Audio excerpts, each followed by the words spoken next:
एक बार एक राजा शिकार के लिए अपने सैनिक के साथ किसी जंगल से गुजर रहा था। दूर दूर तक शिकार नजर नहीं आ रहा था।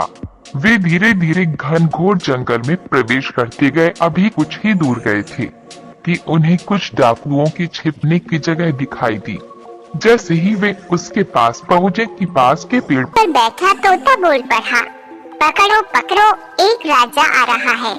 इसके पास बहुत सारा सामान है, लूटो लूटो, जल्दी आओ जल्दी आओ। तोते की आवाज सुनकर सभी डाकू राजा की ओर दौड़ पड़े। डाकुओं को अपनी ओर आते देखकर राजा और उसके सैनिक दौड़कर भाग खड़े हुए।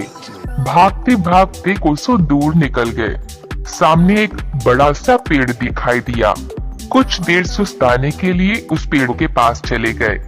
जैसे ही पेड़ के पास पहुँचे कि उस पेड़ पर बैठा तोता बोल पड़ा, आओ राजन, हमारे साधु महात्मा की कुटी में आपका स्वागत है। अंदर आइए, पानी पीजिए और विश्राम कर लीजिए।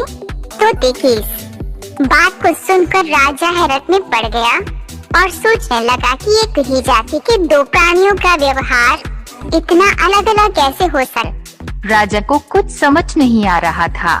वह तोते की बात मानकर अंदर साधु की कुटिया की ओर चला गया।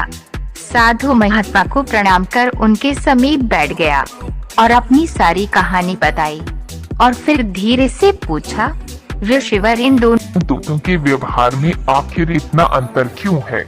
साधु महात्मा धैर्य से सारी बातें सुनी और बोले, ये कुछ नहीं राजन, बस संगति का असर है। डाकुओं के साथ रहकर तोता भी डाकुओं की तरह व्यवहार करने लगा है और उनकी ही भाषा बोलने लगा है। अर्थात जो जिस वातावरण में रहता है वह वैसा ही बन जाता है।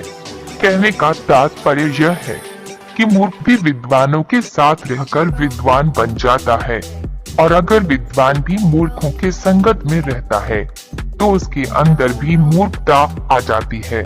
इसलिए हमें संगति सोच समझकर करनी चाहिए।